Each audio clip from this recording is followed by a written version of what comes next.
పెద్దపల్లి నియోజకవర్గ లోక్సభ ఎన్నికలు రామగుండం కమిషనరేట్ పరిధిలో ప్రతి ఎన్నికల కేంద్రం వద్ద పోలీస్ శాఖ కట్టుదిట్టమైన పటిష్ట భద్రత ఏర్పాటుతో ఎలాంటి అవాంఛనీయ ఘటనలు లేకుండా సజావుగా ప్రశాంతంగా ముగిశాయి.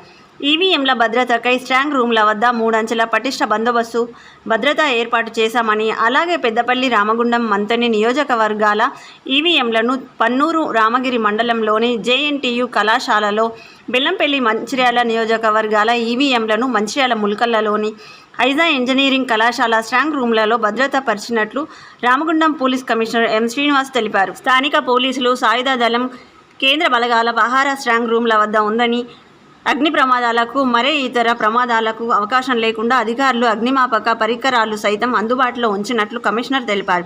స్ట్రాంగ్ రూమ్ల వద్ద 24 గంటలు సాయుధ రక్షణతో పాటు సీసీ కెమెరాల ద్వారా నిరంతర పర్యవేక్షణ ఉందని, దాంతోపాటు స్ట్రాంగ్ రూమ్ల వద్ద ఒక ఏసీబీ పర్యవేక్షణలో ఒక ఇన్స్పెక్టర్, 2 ఎస్ఐలు, ఇతర సిబ్బంది 24 గంటలు విధులు నిర్వహిస్తున్నారని ఆయన అన్నారు. పోలీస్ కమిషనర్తో పాటు special branch ACP Raghavendra Rao, Godavarikhani ACP Ramesh, Mancherial ACP Prakash, task force Malla Reddy, Ramagundam inspector Ajay Babu, Mancherial గ్రామీణ ఇన్స్పెక్టర్ అశోక్, మంచిర్యాల మహిళా police station inspector Venkata Narasaiah, పలువురు ఎస్ఐలు వెంట ఉన్నారు.